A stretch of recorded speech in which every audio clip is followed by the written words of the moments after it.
이에 여호와의 영이 입다에게 임하시니 입다가 길르앗과 므낫세를 지나서 길르앗의 미스베에 이르고 길르앗의 미스베에서부터 암몬 자손에게 나아갈 때, 자, 그런데 오늘 본문을 보면 승리하러 가야 할 입다가 하나님께 이상한 기도를 드리잖아요. 잘못된 서원을 합니다. 성령이 임했을 때 조심해야 될 거, 교만함이에요. 교만함. 자기의 능력처럼 느껴지니까 이거를 말도 안 되는 서원을 입다가 또 뱉는 거예요. 자, 30절 보세요. 그가 여호와께 서원하여 이르되 주께서 과연 암몬 자손을 내 손에 넘겨주시면 내가 암몬 자손에게서 평안히 돌아오게 될 때, 여기까지는 좋아요. 근데 여기서부터 교만이 들어갑니다. 누구든지 내 집 문에서 나와서 나를 영접하는 그는 여호와께 돌릴 것이라. 그래서 번제물로 드리겠다는, 오만하고 방자한 소리를 하고 있는 거예요. 하나님 돈으로 딜하고 사람으로 딜하고. 입다의 마음에 뭐가 들어? 교만함이 들어. 하나님은 이미 입다의 입에 하나님 영을 임하셨어요. 입다가 대단해서가 아니에요. 그냥 통로로 쓰시는 건데 그 순간에 마음에 교만함의 서원이 올라갑니다. 그 시대의 우상들은요, 인신제사를 드리게 했었어요. 사람을 바치는 제사. 하나님은 절대 사람을 통해서 번제물을 받으시는 분이 아니십니다.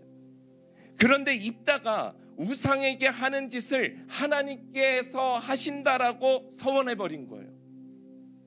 그래서 승리하고 돌아오는 입다에게 그 집 앞에서 누가 서 있느냐, 누가 환영하고 서 있느냐, 무남 동료 자신의 딸 하나밖에 없는 그 딸이 아버지를 환영하기 위하여 나와버렸어요. 그때 입다가 후회하고 옷을 찢고 통곡을 합니다.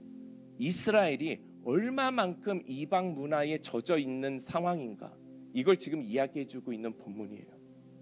하나님의 부름을 받은 그 사사라고 할지라도, 하나님의 영이 임한 그 입다라고 할지라도 세속 문화에 젖어 있으니까 잘못된 서원을 하게 되는 거예요. 그게 뭐가 문제인지를 모르고 살아가는 거예요. 이게 이방의 방법인지 하나님의 방법인지.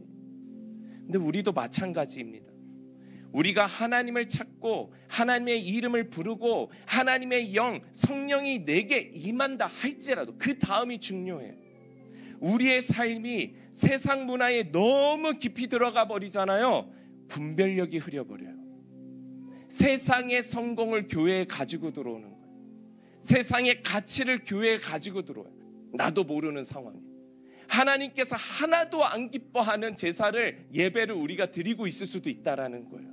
이게 얼마나 무서운 이야기입니까? 입다는 하나님의 말씀대로 순종하는 자인 것처럼 보여지지만 오늘 본문을 보면 사실상 입다는요, 하나님의 말씀을 부분적으로만 받아들이며 살아가는 자예요. 여러분, 인신제사라는 것, 이것은 신명기 18장에 보면요, 이미 하나님께서 법으로 못하게끔 금지되어 있는 법이에요. 그 시대에 광야를 지나고 이제 정착해 살아가는 이스라엘 백성들 이 신명기 말씀 모를 수가 없어요. 근데 잊혀진 거죠. 뭐라고 나있냐, 너희가 사람을 바치면 너희에게 나의 저주가 임할 것이다. 그런데 입다는 어떻게 해요? 사람을 바치겠다라고 서원을 하는 거예요. 그리고 잘못된 서원을 했을 때에는 취소할 수 있다라고 민수기 30장을 통해서 하나님은 이미 이스라엘 백성들에게 말씀해 주셨어요. 그런데 입다는요, 성경을 잘 알지 못합니다. 그냥 이방의 문화에 많이 젖어 있던 한 사람이었다라는 것이죠. 왜 이스라엘은 이렇게 변했을까요? 하나님의 거룩을 다음 세대까지 유지하지 못했기 때문에 그래요. 모범이 되는 부모 세대가 없는 거예요. 장년의 세대가 없는 거예요. 거룩의 그 문화가 이스라엘에 끝까지 유지되어 주질 못하고 있는 거예요. 우리 그러잖아요. 다음 세대를 위해서 기도합시다. 그게 아니라 자신을 위해 기도해야 되는 거예요. 나는 어떤 부모인가? 나는 신앙과 양심 가운데 하나님 앞에 어떻게 서 있는 부모인가? 정말 우리 교회에 하나님의 그 거룩을 유지해 나갈 수 있는 어른들이 일어나야 될 줄 믿습니다. 이 예배 1시간만 거룩한 시간이 되지 않기를 바랍니다. 거룩은 어떨 때만 거룩하고 어떨 때는 안 해도 되는 그런 것이 거룩이 아니에요. 거룩은요, 세상과 신앙을 구별하는 것이 거룩이에요.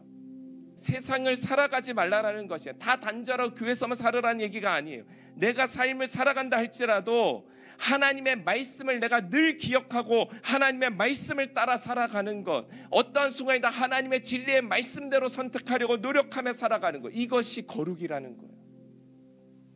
지속적으로 거룩한 삶을 우리는 유지해야 된다라는 거예요. 지속적으로 내 삶의 주관자, 내 미래의 주관자는 하나님 한 분밖에 없음을 우리는 고백하는 삶, 이 고백이, 이 선포가, 이 행동이 바로 거룩의 삶이라는 거예요. 이 거룩한 삶을 지속적으로 살고자 하는 자에게 하나님은 무엇을 허락하시느냐? 시간을 허락해 주세요. 무슨 시간? 하나님의 시간. 그 시간에 있는 그리스도인은 하나님의 때에 이르러 성화되어 가는 거예요. 점점 예수님을 닮아가는 삶을 허락하시는 거예요. 사도 바울이 그래서 이렇게 말합니다. 이미 얻었다 함이 아니라는 거예요. 우리 신앙이 가장 잘못한 게, 나는 이미 다 해봤어. 네 청년 때에 너 중고등학교의 삶을 난 다 살아봤어. 그때 난 다 얻었어. 이미 얻었다 함이 아니요, 잡힌 바 된 그것을 잡기 위하여 끝까지 달려가는 것, 이것이 성화라는 거예요. 우리는 계속해서 하나님을 알아가야 되는 거예요. 우리는 계속해서 거룩한 삶을 살아야 되는 거예요. 우리는 계속해서 구별된 삶을 유지해 나가기 위해서 하나님께 우리의 시간을 드려야 된다는 거예요. 이것을 모르고 그냥 세상에 나가면 승리하면 된다는 식의 방식으로서는 우리가 이길 수가 없습니다. 이미 이런 사고를 갖고 있다는 것이 이방의 문화, 세상의 방식이 우리 가운데 들어와 있다는 증거예요. 우리가 이 상황에서 벗어날 수 있는 방법이 있어요. 바로 예배가 회복되어야 됩니다. 우리가 세상과 구별된 삶을 살아간다는 것은 하나님께 감사의 예배를 드릴 수 있다는 거예요. 하나님께서 우리를 구원하셨다는 것에 대한 그 감사의 제사가 우리의 예배예요.